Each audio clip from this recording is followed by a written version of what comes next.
Cette vidéo est sponsorisée par le docteur Victor Frankenstein, l'homme qui a prouvé au monde que réanimer un cadavre ne donne pas forcément un leader charismatique, mais plutôt une créature qui finit par se retourner contre son créateur. Aujourd'hui, mes chers amis, nous allons nous pencher sur une histoire de fantôme. Non, pas le genre qui fait grincer les parquets, mais une variété bien plus moderne, bien plus pathétique. L'histoire d'une monarchie défunte que l'État d'Israël a tenté de réanimer non pas avec des éclairs et des organes volés, mais avec une armée de bots, de l'intelligence artificielle et une dose d'incompétence absolument colossale. D'ailleurs, si l'envie vous prend de choisir nos prochaines cibles à disséquer, le lien de la salle de torture financière est en description.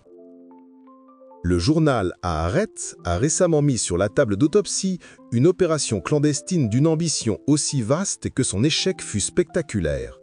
Pendant des années, les services de renseignement israéliens ont mené une guerre psychologique en ligne pour une cause perdue. Faire de Reza Pahlavi, le fils aîné du dernier shah d'Iran, une figure politique crédible, un prétendant à un trône qui n'est plus qu'un accessoire de musée.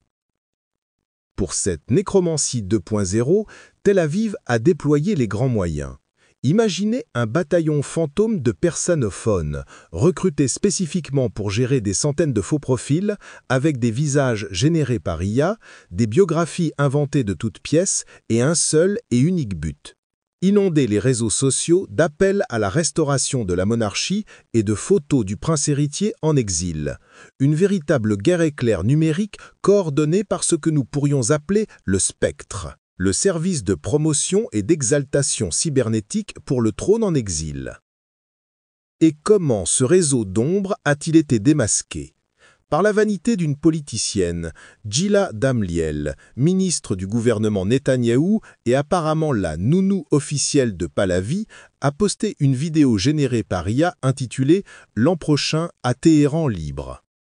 On y voyait Netanyahou, sa femme, Gamliel, Pahlavi et leurs conjoints respectifs se baladant dans les rues de Téhéran dans une sorte de balade bucolique virtuelle, avec des sourires aussi figés et authentiques qu'un lifting raté.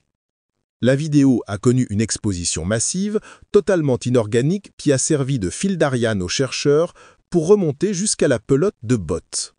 Un chef-d'œuvre de discrétion. Mais l'enquête ne s'arrête pas là. Le cabinet d'analyse de données et Social Forensics a plongé les mains dans le cambouis numérique des manifestations de 2022 en Iran.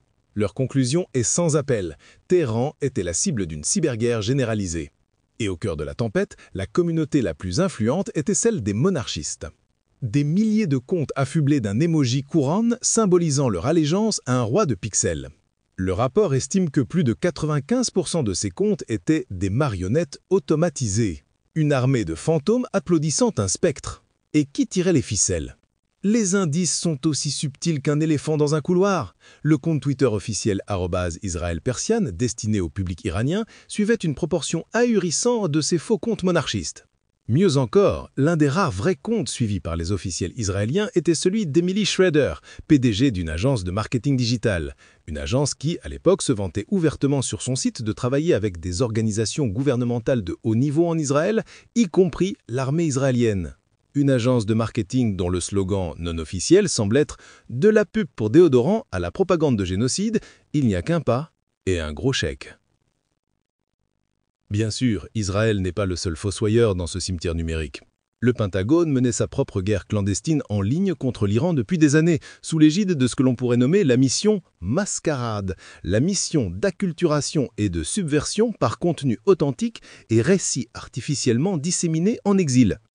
Leurs agents virtuels postaient de la poésie persane, des photos de plats traditionnels, blaguaient sur des mèmes, avant de glisser subtilement des messages sur les droits des femmes et des appels à la révolte. Une authenticité de carte postale, aussi sincère qu'un agent de la CIA qui vous expliquerait la meilleure recette de Fezenjan avant de vous suggérer de renverser votre gouvernement. Mais voici le clos du spectacle. La chute, la divine ironie de toute cette farce. Tous ces efforts, toutes ces ressources investies par le spectre et la mascarade ont eu un effet diamétralement opposé à celui escompté. Reza Pahlavi est si toxique, si déconnecté de la réalité iranienne, que son soutien est un baiser de la mort pour n'importe quel mouvement de contestation.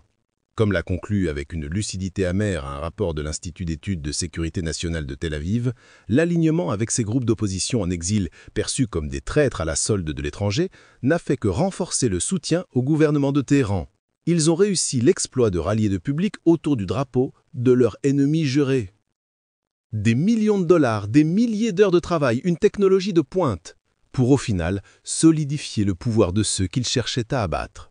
C'est l'histoire d'un golem numérique qui, au lieu de détruire le village, a fini par réparer les murs de la forteresse. Une démonstration grotesque que dans le grand théâtre de la géopolitique, les marionnettes les plus sophistiquées sont souvent celles qui se prennent les pieds dans leur propre fil. Si cette dissection vous a plu et que vous souhaitez accéder aux notes complètes de l'autopsie, c'est-à-dire le script, les sources et autres documents compromettants, joignez-nous mécènes sur Patreon. C'est aussi là-bas que vous pourrez voter pour les prochaines victimes à passer sur notre table d'examen. Et pendant que vous y êtes, balancez un pouce bleu. Ça ne coûte rien et ça aide l'algorithme à savoir où se trouvent les contenus subversifs.